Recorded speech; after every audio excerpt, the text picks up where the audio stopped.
অভিযোগের কথা, তাও মনে হয় ববি হাজ্জাজ সাহেব ওই আচরণবিধিটা জানেন না। এখানে নির্বাচনী আচরণবিধিতে বড় যে বিলবোর্ড লাগানোর যে অনুমতি আছে সেটা রঙিন করার সুযোগ আছে, সেটা আমিও করেছি, সবাই করেছে, ববি হাজ্জাজ সাহেবও করেছেন। এবং সেখানে আচরণবিধির মধ্যে সুস্পষ্ট আছে যে 20টা বিলবোর্ড লাগানো যাবে একজন প্রার্থী সর্বোচ্চ। তো আমরা 20টা বিলবোর্ডই লাগিয়েছি। একটা বিলবোর্ড যদি কেউ বেশি প্রমাণ করতে পারে আমি আমার সব বিলবোর্ড নামায় ফেলবো। কিন্তু ববি হাজ্জাজ সাহেব কম করে হলেও গতকালকে আমরা নিজেরা গণনা করেছি, অল্প একটু জায়গাতে 26টার বেশি তার বিলবোর্ড আছে। এবং আমার ধারণা যে 50 ঊর্ধ্ব বিলবোর্ড সে ইতিমধ্যে লাগিয়ে সেরেছে এবং সেই কাজটা করেছে প্রকাশ্যে আচরণবিধি লঙ্ঘন করার ঘোষণা দিয়ে, যে সে এখন আর আচরণবিধি মানবে না। আমি মনে করি এটা আইনের প্রতি, নির্বাচন কমিশনের বিধিমালার প্রতি চরম ধৃষ্টতা এবং অবজ্ঞাপূর্ণ বক্তব্য এবং আচরণ।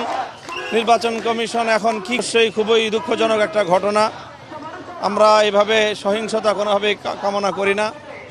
আমি আশা করব যে এই ঘটনার সুষ্ঠু তদন্ত করে দ্রুত অপরাধীদের বিরুদ্ধে ব্যবস্থা গ্রহণ করা দরকার। এবং আমরা আমাদের নেতাকর্মীদেরকে, আমাদের জোটের নেতাকর্মীদেরকে আমি আহ্বান জানাই সর্বোচ্চ ধৈর্য এবং সহনশীলতার মাধ্যমে নির্বাচনটাকে বানচাল করার একটা ষড়যন্ত্র আছে, এই নির্বাচনকে কোনোভাবে বানচাল করতে দেওয়া যাবে না।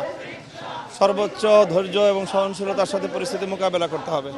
স্বাভাবিকভাবেই এটা নির্বাচন কমিশনের ব্যর্থতা। এখনও পর্যন্ত তেমন কোনো আইনানুগ ব্যবস্থা গ্রহণ করা হয়নি, অপরাধীদেরকে গ্রেফতার করা হয়নি। এবং বিএনপিরও এক্ষেত্রে ব্যর্থতা। বৃহৎ রাজনৈতিক দল হিসেবে তাদের যে দায়িত্ব নির্বাচনটা যেন সুষ্ঠুভাবে হয়, তারা দেখা যাচ্ছে যে বেশ তাদের নেতৃবৃন্দ আক্রমণাত্মক বক্তব্য দিচ্ছে। বিশেষ করে ভয়ঙ্কর যে বিষয়টা, যে নারীদের বিরুদ্ধে তারা যেই ভয়ঙ্কর বক্তব্য দিচ্ছে, নারীদের এমন ঘৃণ্য শব্দ উচ্চারণ করছে যেটা সভ্যতা এবং ভদ্রতার সর্বশেষ সীমা লঙ্ঘন করে। নারীদেরকে বিবস্ত্র করার হুমকি প্রকাশ্যে তারা মাঠে দিচ্ছে। তো এইগুলোরই প্রতিক্রিয়া সৃষ্টি হচ্ছে।